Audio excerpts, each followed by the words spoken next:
Mon père n'a pas dit bonjour. Il n'a pas frappé. Il a simplement balancé un épais dossier cartonné sur ma table basse en verre, faisant voler en éclats le silence de mon appartement. Derrière lui, ma mère et ma sœur se tenaient dans l'entrée, me regardant non pas avec amour, mais avec calcul. Elles avaient utilisé un double de secours pour s'introduire chez moi, et l'audace qui flottait dans la pièce était si palpable que j'aurais pu la goûter. Avant que je vous dise ce qu'il y avait dans ce dossier, et pourquoi cela m'a rendu physiquement malade, laissez un commentaire pour me dire d'où vous écoutez et quelle heure il est chez vous en ce moment. Je veux voir jusqu'où cette histoire peut voyager. Je n'ai pas crié. Je n'ai pas demandé comment ils étaient entrés. Mon téléphone était déjà dans ma main. J'ai ouvert mon application de domotique. Bouton, supprimer utilisateur parent. Bouton, supprimer utilisateur double de secours. La serrure de la porte a émis un bip discret. Une confirmation numérique qu'une fois sorti de cet appartement, il n'y remettrait plus jamais les pieds. C'était un son infime, mais il a résonné comme un coup de marteau de juge. « Ouvre-le », a dit ma mère, sa voix tremblant avec cette intonation particulière qu'elle utilisait quand elle voulait jouer la victime. « Regarde ce que ton égoïsme coûte réellement. » J'ai ouvert le dossier d'un geste sec. Ce n'était pas une assignation en justice. Pas encore. C'était un tableur Excel. Des lignes et des colonnes imprimées sur un papier blanc impeccable, détaillé au centime près. Le titre m'a fait cligner des yeux, Coût de l'éducation de Camille, de la naissance à 18 ans. J'ai parcouru la liste avec mon doigt. Couche, lait en poudre, une part au prorata du crédit immobilier pour ma chambre d'enfant, les charges, les frais dentaires non remboursés. Il y avait même une ligne pour le « travail émotionnel et temps parental », facturé à 20 € de l'heure. En bas, un chiffre en gras me fixait. 500 000 €, plus les intérêts. Je m'appelle Camille. J'ai 24 ans et mon métier, c'est de créer des marques. Je comprends la notion de valeur. Je comprends les leviers de négociation. Et en regardant ce bout de papier, j'ai compris exactement ce que j'étais pour eux. Je n'étais pas une fille. J'étais un portefeuille d'investissement. Tu as réussi maintenant, a dit mon père, sa voix calme et raisonnable, comme s'il discutait d'une fusion-acquisition plutôt que d'une extorsion. Tu as bâti cette entreprise sur les fondations que nous t'avons fournies. La nourriture, un toit, la sécurité. Ce n'était pas gratuit, Camille. C'était un investissement. Et maintenant que l'actif a mûri, il est temps de verser des dividendes. Je l'ai regardé et soudain, tout est devenu clair. La colère ne m'a pas submergée comme une vague chaude, mais comme un froid glacial. Ils y croyaient vraiment. Ils ne se voyaient pas comme des voleurs. Ils se voyaient comme des investisseurs venant réclamer un retour sur investissement attendu depuis longtemps. Clara était l'action à haut risque qui s'était effondrée, l'influenceuse ratée, le gouffre financier. J'étais le fond de couverture. J'étais le pari sûr qu'ils avaient ignoré pendant 2 décennies, me laissant grandir tranquillement dans l'ombre jusqu'à ce que je commence à rapporter. Ils n'avaient pas honte d'exiger un demi-million d'euros pour avoir accompli le strict minimum requis par la loi. Ils estimaient que cela leur était dû. Dans leur esprit, mon succès n'était pas le mien. C'était simplement le retour sur investissement qu'ils méritaient pour m'avoir gardé en vie. « Vous voulez un demi-million ?» ai-je demandé, la voix blanche. « Pour m'avoir élevé ?»« C'est juste, » a dit ma mère en s'essuyant un œil sec. « Nous avons tant sacrifié. Et regarde-toi. Tu as bien plus que ce dont tu as besoin. Pourquoi es-tu si cupide ?» Clara s'est avancée, a pris un vase en verre sur mon étagère et l'a inspecté avec un rictus méprisant. « Ce n'est pas juste l'argent, Camille. C'est les parts. Tu as utilisé la carte de crédit de maman quand tu avais 16 ans pour acheter ce premier nom de domaine. On a vérifié les relevés. Ça en fait une propriété familiale. On veut 50%. Ou on te poursuit en justice pour tout te prendre. » J'ai regardé le tableur, puis le visage impatient de mon père. Il pensait que j'allais craquer. Il pensait que j'allais signer un chèque juste pour faire cesser la douleur. Ils avaient oublié à qui ils parlaient. « Non », ai-je dit. Le visage de mon père a pris une teinte violacée que je n'avais pas vue depuis mon adolescence. « Pardon ? » « Non », ai-je répété en fermant le dossier. Je ne vous paierai pas un centime et sortez de chez moi. Ma mère a eu un hoquet de surprise. On a essayé d'être gentil, a-t-elle sifflé, son masque de tristesse tombant pour révéler le venin en dessous. On a essayé de gérer ça en famille. Maintenant, on va le faire à la dure. Ils sont restés là, fumant de rage dans mon entrée. Et pendant une seconde, j'ai eu l'impression d'avoir à nouveau 16 ans, invisible, la pièce de rechange dans la machine familiale. Mais j'ai regardé autour de moi, mon loft, les poutres en acier, les baies vitrées donnant sur la ville sous la pluie, les prix d'entrepreneuriat posés discrètement sur ma bibliothèque, et ce sentiment s'est évanoui. Je n'avais pas 16 ans. J'étais l'architecte de ma propre vie et ils n'étaient que des intrus sur une propriété qu'ils ne pouvaient pas se permettre. On a essayé d'être gentil, ai-je répété, la voix glaciale. C'est comme ça que vous appelez le fait de m'ignorer pendant 6 ans ? Ce n'était pas une exagération. C'était leur stratégie, perfectionnée avec le temps. Le silence. Pendant que Clara diffusait chaque seconde de sa vie sur les réseaux sociaux, courant après la popularité, échouant à lancer 3 marques de style de vie différentes entièrement financées par l'épargne retraite de mon père, je travaillais dans l'ombre. J'apprenais la logistique de la chaîne d'approvisionnement pendant qu'ils applaudissaient Clara qui apprenait une danse TikTok. J'ai remboursé mon prêt étudiant pendant qu'il lui achetait une nouvelle voiture pour avoir fait de son mieux en BTS. Il ne me regardait pas parce que je ne brillais pas. J'étais juste le bruit de fond, le bourdonnement du frigo, fiable et facilement ignoré. Cet anonymat a été mon bouclier. J'ai bâti une marque à 7 chiffres sans qu'ils sachent qu'elle existait, car je savais qu'à la seconde où ils y verraient de la valeur, ils essaieraient de l'extraire. Et j'avais raison. On a vu la liste, a craché Clara, ses yeux balayant mon appartement comme si elle estimait des objets pour une vente aux enchères. Forbes 30 under 30. Ça aurait dû être moi, Camille. C'est moi la créative. Tu as volé mon esthétique. Tu as volé tout mon univers. J'ai failli rire. Je vends de la décoration d'intérieur de style industriel, Clara. Ton univers, ce sont les tapis de pilates roses et les cafés glacés. On n'est même pas dans la même galaxie. Ça n'a pas d'importance, a interrompu Philippe, s'interposant entre nous. Il paraissait plus petit que dans mes souvenirs, diminué par la réalité de mon succès. Le fait est que tu as fait ça dans notre dos. Tu as utilisé les ressources familiales, notre temps, notre toit pour construire une fortune privée. C'est de la tromperie. Et maintenant, tu vas réparer ça. Je ne vous dois pas un avenir, ai-je dit. Et je ne vous dois certainement pas un passé. Je me suis dirigé vers la porte et je l'ai tenue ouverte. Le courant d'air du couloir était froid, mais l'air à l'intérieur de mon appartement semblait encore plus glacial. Partez. Non. Ou j'appelle la police et je leur montre les images de votre effraction. Je suppose que tu ne veux pas ça sur ton casier, papa. Surtout pas avec ta tension artérielle. Le visage d'Isabelle s'est durci en un masque de pur venin distillé. Elle est passée devant moi, s'arrêtant à quelques centimètres de mon visage. Elle sentait le parfum de luxe et le désespoir.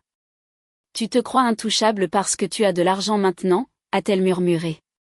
Mais tu oublies qui t'a appris à te battre. On a essayé de faire ça discrètement, Camille. On a essayé d'être civilisé. Mais si tu veux être traitée comme une étrangère, on peut le faire. Souviens-toi juste que les étrangers, ça se poursuit en justice. Dehors, ai-je dit. Ils sont sortis en file indienne.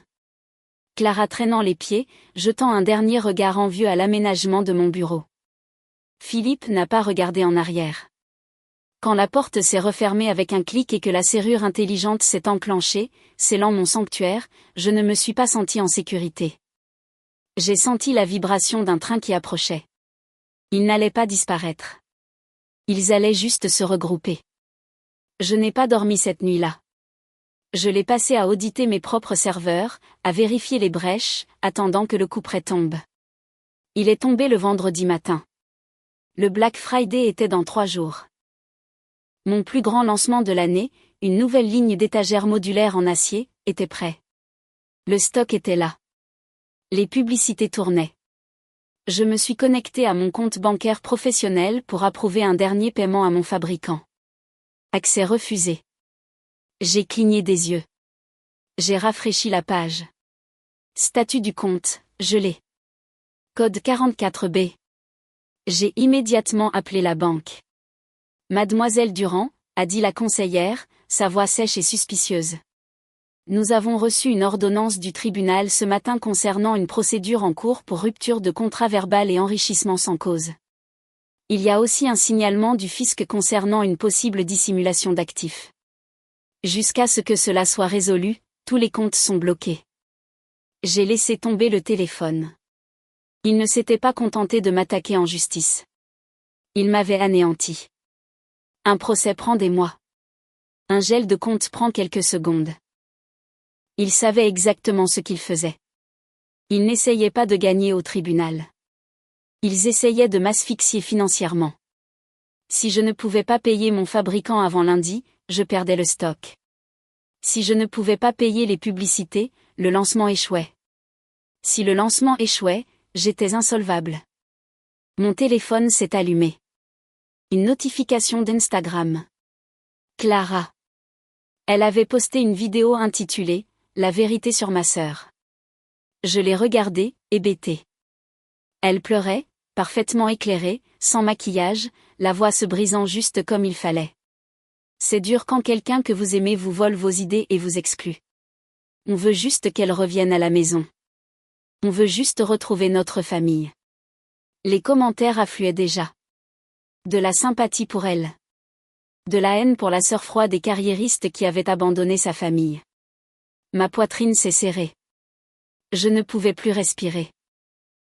Je me noyais dans une mer de notifications rouges et de transactions refusées. Mon entreprise, ma vie, ma liberté.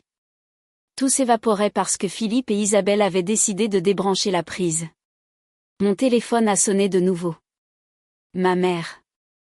J'ai fixé l'écran, le laissant sonner jusqu'à la messagerie. Puis j'ai écouté. Camille, sanglotait-elle, la voix épaisse de fausse inquiétude. On a vu que les comptes étaient gelés. Je suis tellement désolée qu'on en soit arrivé là, mais on peut arranger ça. Signe juste l'accord. Donne à Clara sa part. On peut annuler l'action en justice aujourd'hui. S'il te plaît, ne nous force pas à te détruire.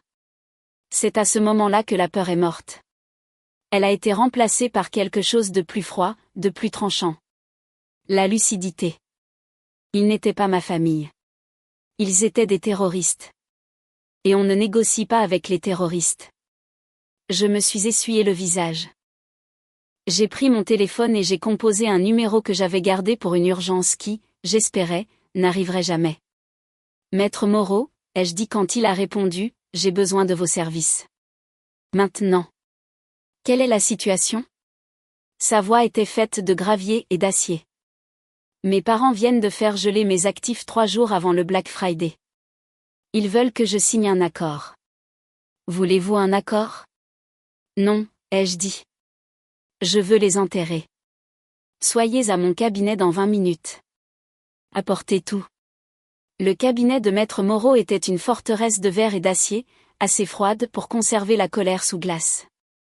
Nous n'avons pas passé des jours à pleurer sur la trahison.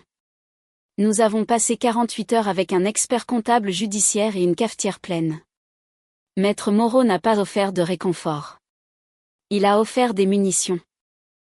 Et quand nous sommes entrés dans la salle d'audience 3 jours plus tard pour l'audience en référé, nous n'avions pas seulement une défense. Nous portions une ogive nucléaire. La salle d'audience était stérile, sentant la cire et le vieux papier.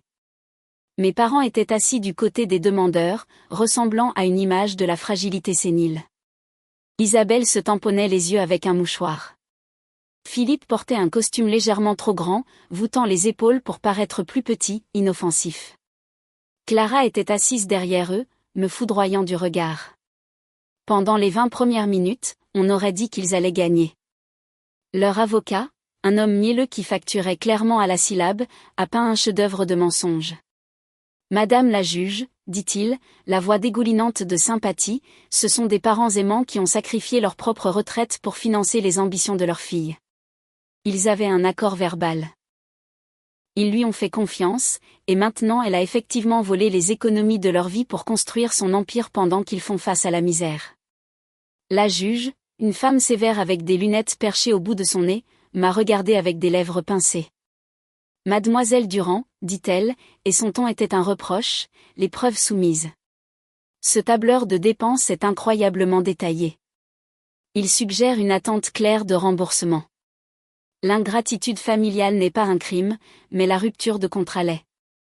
Je suis encline à maintenir le gel des avoirs jusqu'à un procès au fond. Mon estomac s'est noué. J'ai regardé Philippe. Il ne regardait pas la juge. Il me regardait. Et pendant une fraction de seconde, le masque du vieil homme fragile est tombé. Il a eu un sourire narquois. Un tic minuscule et triomphant sur sa lèvre. Il pensait m'avoir eu. Il pensait que le détail de son tableur, la comptabilité méticuleuse de chaque euro dépensé pour moi, était son arme. Il n'avait pas réalisé que c'était sa corde pour se pendre. Maître Moreau s'est levé. Il n'a pas crié. Il n'a pas fait les 100 pas. Il a simplement pris une seule feuille de papier. Madame la juge, dit Maître Moreau, sa voix coupant le silence de la pièce comme un scalpel, nous ne contestons pas l'existence de ces dépenses.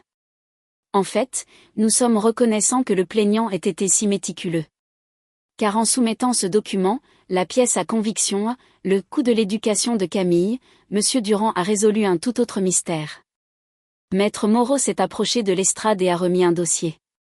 Si le plaignant insiste sur le fait que ces 500 000 € étaient un prêt commercial et des frais pour services rendus sur 18 ans, alors ces paiements constituent un revenu imposable. Or, nous avons croisé ce tableur avec les déclarations de revenus de M. Durand des 2 dernières décennies. Maître Moreau s'est tourné pour regarder directement Philippe. Le sourire narquois avait disparu. Il n'en a jamais déclaré un centime. De plus, notre audit judiciaire de son entreprise familiale a révélé d'où provenait réellement l'argent pour le style de vie de Clara. Ce n'était pas des économies. Monsieur Durand a systématiquement détourné des fonds de la caisse de retraite de ses propres employés pour couvrir ses dettes personnelles. Il n'a pas attaqué ma cliente parce qu'on lui devait de l'argent. Il l'a attaqué parce qu'il avait besoin de combler le trou dans la caisse de retraite avant que le fisc ne le découvre. L'air a quitté la pièce. L'expression de la juge est passée de la sympathie au dégoût. Elle a regardé les déclarations de revenus, puis le tableur, puis mon père. Philippe était pâle, sa bouche s'ouvrant et se fermant comme un poisson sur un quai. Isabelle avait cessé de pleurer. Elle avait l'air terrifiée. Monsieur Durand, dit la juge, et cette fois la glace dans sa voix était pour lui. Est-ce exact? Il n'a pas répondu. Il ne pouvait pas, affaire classée sans suite, a annoncé la juge en abattant son marteau avec finalité. De plus, je transmets ce dossier au fisc pour une enquête pénale approfondie. Monsieur Durand, je vous suggère de trouver un avocat, un vrai. Philippe s'est affalé sur sa chaise, vaincu. Isabelle sanglotait ouvertement maintenant, mais ce n'étaient pas les pleurs faux et manipulateurs qu'elle employait d'habitude. C'était le son brut et laid de quelqu'un qui réalise que son monde s'effondre. Clara était assise, figée, fixant le sol, son visage un masque de choc. Je n'ai pas souri. Je ne me suis pas sentie triomphante. Je me sentais juste. Fini. Mais je n'en avais pas tout à fait terminé. Attendez, ai-je dit, ma voix perçant les murmures dans la salle d'audience. Il y a une dernière chose.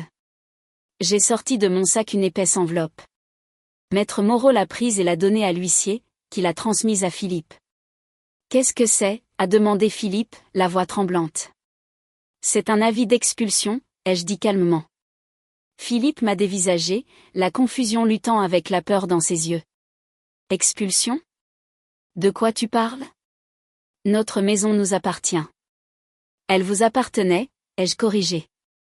Jusqu'à il y a 3 mois, lorsque la banque a saisi votre maison suite à des impayés sur votre crédit immobilier. J'ai racheté la dette via une société holding. Isabelle a levé la tête, les yeux écarquillés d'horreur. Tu as acheté notre maison? J'ai acheté votre dette, ai-je dit. Et comme vous n'avez fait aucun paiement depuis 90 jours, j'exerce mon droit de saisie. Les huissiers sont en train de signifier l'avis d'expulsion à votre domicile en ce moment même.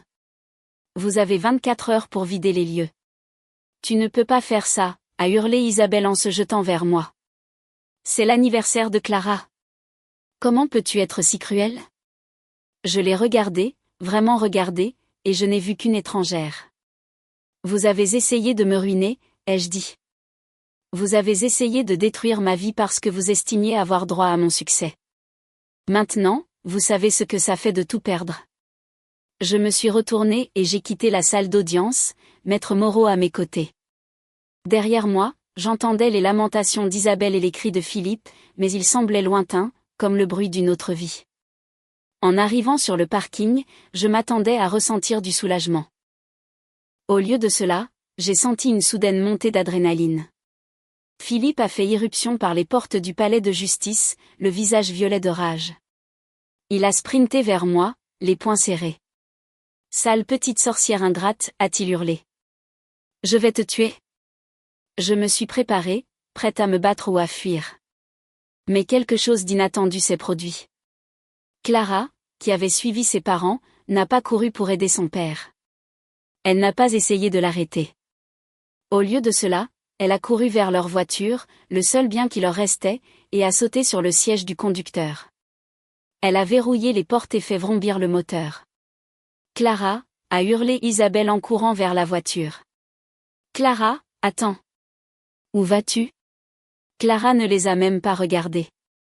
Elle a démarré en trombe, quittant le parking, laissant ses parents plantés sur le bitume, leurs cris perdus dans le rugissement du moteur. Je les regardais partir, une froide prise de conscience s'installant en moi. Ils avaient créé un monstre, et maintenant ils les dévoraient. L'enfant prodige avait abandonné le navire en train de couler, laissant les capitaines se noyer. Je suis montée dans ma propre voiture et je suis partie, les laissant là, dans la poussière. Je n'ai pas regardé en arrière. J'ai conduit directement à mon bureau. Les lumières étaient éteintes, mais la ville brillait à travers les fenêtres. Je me suis assise à mon bureau et j'ai ouvert ma liste de contacts. Papa, maman, Clara. Je les ai tous sélectionnés. Supprimer. Supprimer. Supprimer. Mon téléphone semblait plus léger dans ma main.